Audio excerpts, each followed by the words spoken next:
ఉన్నారు నాకు. హల్లెలూయా, దేవునికి మహిమ కలుగుగా ఆమేన్. ఎందుకంటే అప్పుడు దాకా ప్రాధాన్యత, దీనికి ఒక ఉదాహరణ కూడా ఉంది. లోకాసు వార్త 2వ అధ్యాయంలోనో 1వ అధ్యాయంలో ఉంది. మరి వెళ్ళి ఎలిజబెత్కి వందనాలు చెప్పగానే కడుపులో ఉన్నటువంటి శిశువు అంతా గంతులేసాడంట. అబ్బా, నా ప్రభు తల్లి నా దగ్గరికి వచ్చి నన్ను పలకరించింది, మమ్మని అని గంతులేసాడంట. అది దానికి ఉదాహరణ. చూడండి, ఇప్పుడు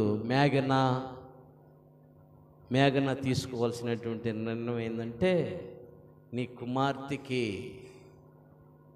ఫీడింగ్ నువ్వు ఇవ్వాలా.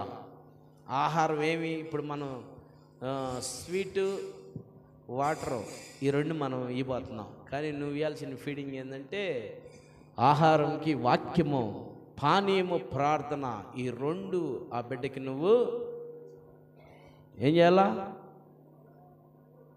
పొయ్యాలా. సరేనా? వాక్యం అనేటువంటి విత్తనం వేయాలా, ప్రార్థన అనేటువంటి విత్తనం వేయాలి. చిన్న బిడ్డ కదా, నువ్వు పొనుకమ్మా మేము ప్రార్థన చేసుకుంటానంటే కాదు, చిన్న బిడ్డ అయినా తీసుకొచ్చి మోకాళ్ళు లేపించి ప్రార్థన చేపేయాలి. అప్పుడు దేవుడు చూస్తాడు. హల్లెలూయా.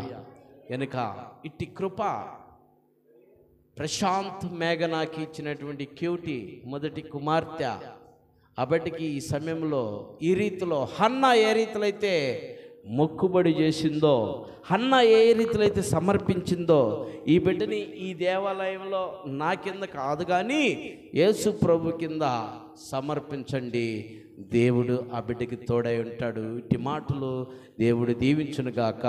చేరొచ్చిన మీ అందరికీ నా హృదయపూర్వక వందనాలు. దేవుడి కొద్ది మాటలు దీవించును గాక. ఆమేన్. కార్యక్రమం